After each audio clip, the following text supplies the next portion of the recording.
सुरुवात करूया चर्चेतल्या बातमीने। सध्या साऱ्या राज्याचं लक्ष म्हणजे महाराष्ट्राकडे लागलेलं आहे। म्हणजे शिवसेना आमदार अपात्रता प्रकरणी बुधवारी निकाल येणार आहे। दुपारी 4 वाजता काय निकाल येणार, कोण अपात्र ठरणार, कोण पात्र ठरणार याबाबत तर्कवितर्क लढवले जात आहेत। कारण शिंदे सरकारचं भवितव्य या निकालावर अवलंबून आहे।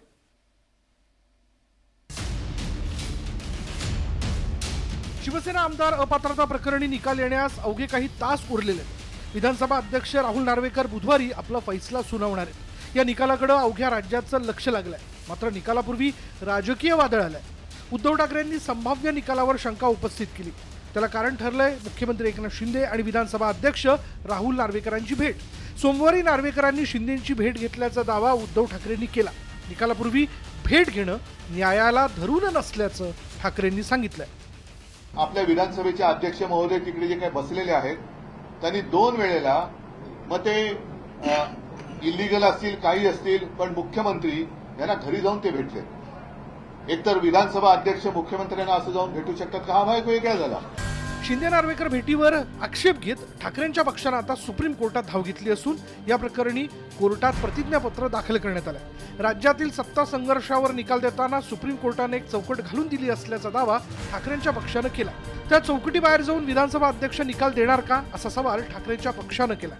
सुप्रीम कोर्टाने सांगितलं होतं की प्रतोद कोण हे ठरवणं गरजेचं आहे, पण त्याच्याबरोबरच त्यांनी हे पण म्हटलं होतं की हे बेकायदेशीर आहे। आता फक्त लवादाला हे तपासायचं होतं की हे कायदेशीर म्हणजे बेकायदेशीर आहे हे कशाच्या आधारावरती आहे। प्रतोदाची नेमणूक सुप्रीम कोर्टाने बेकायदेशीर ठरवलेली आहे। आता आम्हाला उद्याच्या निकालात बघायचं आहे की त्याच प्रतोदाला हे लवाद सुप्रीम कोर्टाचे आदेश डावलून त्याला कायदेशीर करणार आहेत का।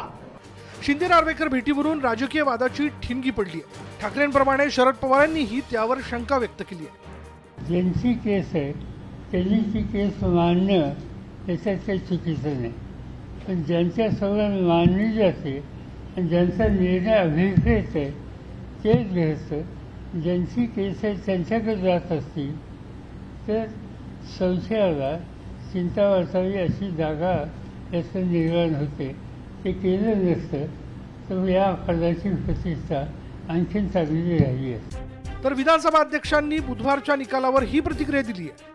मुख्यमंत्र्यांबरोबर तातडीची चर्चा करणं अत्यंत आवश्यक असल्यामुळे मी त्यांची भेट घेतली आणि त्या भेटीत कुलाबा नरमन पॉइंट कनेक्टरचा विषय जो आहे त्यात MMRDA कडनं होणारी दिरंगाई आणि त्यात स्थानिकांचा जो विरोध आहे त्याकरता तो ओव्हरहेड ब्रिज न करता अंडर वॉटर टनेलिंग करण्यासंदर्भातला प्रस्ताव मी त्यांच्याकडे जो मांडला आहे। शिवसेना आमदार अपात्रता प्रकरणी निकालाचं काउंटडाऊन सुरू झालंय। या निकालाविषयी मोठी उत्सुकता असली तरी निकालाआधी झालेल्या शिंदे नार्वेकर भेटीनं राजकारण तापलंय। कारण या निकालावर शिंदे सरकारचं भवितव्य अवलंबून आहे। Bureau report, news 18 Lokmat.